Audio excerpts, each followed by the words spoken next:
Bismillahirrahmanirrahim. Assalamu alaikum students. I am your chemistry teacher and I am here to give you the lectures of class 8th and 9th chemistry.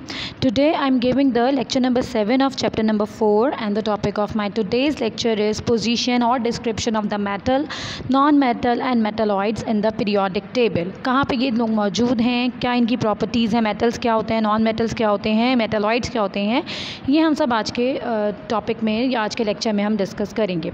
तो students open page number 69 of your book and in the bottom you will see this table which is drawn on your book in your book. As you will see, देखिए यहाँ पे इन्होंने क्या किया है कि आपको मेटल, नॉन मेटल, मेटलॉइड्स ये सब इन्होंने आपको यहाँ पे हाईलाइट किए हुए हैं. तो बस हम उसको एक ओवरलुक लेते हैं और फिर हम आगे बढ़ते हैं. यहाँ पे देखिए आपके पास ग्रुप 1A 2A से 3B 4B 5B 2B. अब आपके लोग सोचेंगे कि मिस ये तो नंबरिंग अलग है. तो मैंने पिछले लेक्चर में भी आपको बताया था कि जो ट्रांजिशन एलिमेंट्स होते हैं इनके नेम और इनकी ग्रुपिंग बड़ी डिफरेंट और डिफ़िकल्ट होती है, हमें वो डिस्कस नहीं करनी. बस आप ये देखिए कि ये वाले जितने एलिमेंट्स हैं ये सब मेटल्स होते हैं. उसके अलावा जो इनर ट्रांजिशन एलिमेंट्स हैं ये सब मेटल्स होते हैं, यानी ग्रुप 1A 2A. उसके अलावा आउटर ट्रांजिशन एलिमेंट्स और इनर ट्रांजिशन एलिमेंट्स ये सारे क्या हैं स्टूडेंट्स हमारे पास मेटल्स हैं.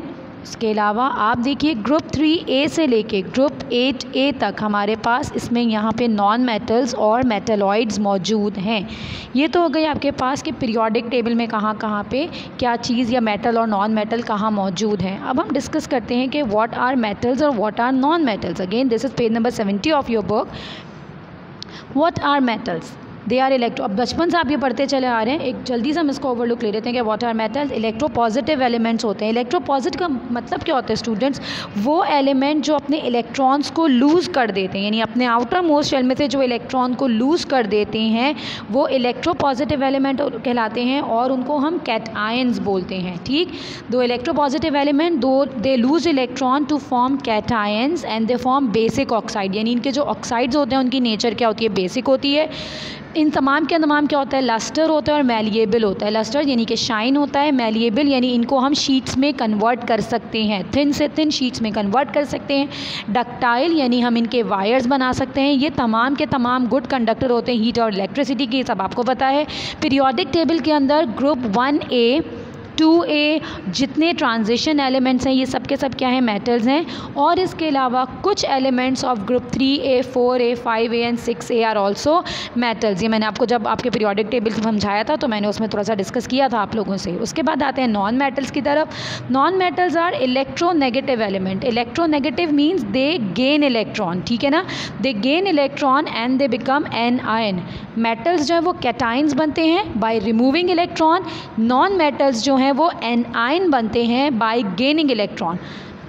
मेटल्स जो हैं वो बेसिक ऑक्साइड बनाते हैं, तो non metal form acidic oxide. They are bad conductor of heat and electricity as you all know. लेकिन नॉन मेटल ज़्यादातर क्या होते हैं स्टूडेंट? गैसेज होते हैं. पीरियोडिक टेबल में majority of p block element, ये हमने डिस्कस नहीं किया, हम इसको इतना नहीं छेड़ेंगे. मेजॉरिटी ऑफ एलिमेंट यानी कि ग्रुप 3A के 4 5 6 7 8A के एलिमेंट्स जो हैं वो क्या हैं? नॉन मेटल्स कहलाते हैं. उसके बाद जो टॉपिक है वो है मेटलॉइड्स. मेटलॉइड्स आपने से पहले कभी नहीं पढ़ा. मेटलॉइड्स क्या होते हैं स्टूडेंट? वो एलिमेंट्स होते हैं जो कि मेटेलिक और as well as non metallic दोनों कैरेक्टर्स रखते हैं. Those are the element which exhibit dual character. That is why they show the property of both metal as well as non-metal. इनके अंदर metal और non-metal दोनों की properties होती है. For example, they are oxides and amphoteric. उनको इनके oxides क्या कहलाते हैं? amphoteric कहलाते हैं कि वो basic और acidic दोनों natures के होते हैं students. ठीक है, उनकी examples हमारे पास क्या है? और आपको याद होगा कि मैंने जब periodic table पर समझा रही थी तब भी मैंने आपको बताया था कि periodic table में आप जो है इनको हाईलाइट करते रहिएगा. तो ये कौन कौन से हैं आप देखिए यहाँ पे. ग्रुप 3A का बोरॉन, क्लियर. उसके बाद ग्रुप 4A का सिलिकॉन एंड जर्मेनियम. उसके बाद हमारे पास ग्रुप 5 का आर्सेनिक एंड एंटीमनी. ग्रुप 6 का टेलेरियम and polonium and group 7A का एस्टेटीन. These are metalloids. ठीक है, तो आपके पास मेटल भी समझ में आ गए, नॉन मेटल समझ में आ गए. मेटलॉइड्स क्या होते हैं? जिनके अंदर दोनों कैरेक्टर्स होते हैं, एसिडिक भी और बेसिक भी. और ये नॉन मेटल और मेटेलिक दोनों प्रॉपर्टीज़ को शो करता है. जब मेटल से रिएक्ट कर जाता है तो इनकी प्रॉपर्टीज़ प्रॉपर्टीज़ नॉन मेटेलिक हो जाती है, जब नॉन मेटल से रिएक्ट करता है तो इनकी प्रॉपर्टीज़ मेटेलिक हो जाती है। ठीक है ना स्टूडेंट, क्लास 8 के लिहाज से और 9 के लिहाज से भी मेटलॉइड्स का जो क्वेश्चन है वो बहुत इंपॉर्टेंट है, खासतौर पे क्लास 8 के लिहाज से। तो मैं आपको बता रही हूँ question number 18 of your notes जो है वो कैरेक्टराइज मेटलॉइड्स, ये आपका इंपॉर्टेंट क्वेश्चन है, इसको आप ज़रूर टिक कर लीजिएगा और इसको याद कर लीजिएगा। ठीक है स्टूडेंट्स, आज के लिए मैं अपना लेक्चर यहीं वाइंड अप करती हूँ। Thank you so much. अल्लाह हाफिज़।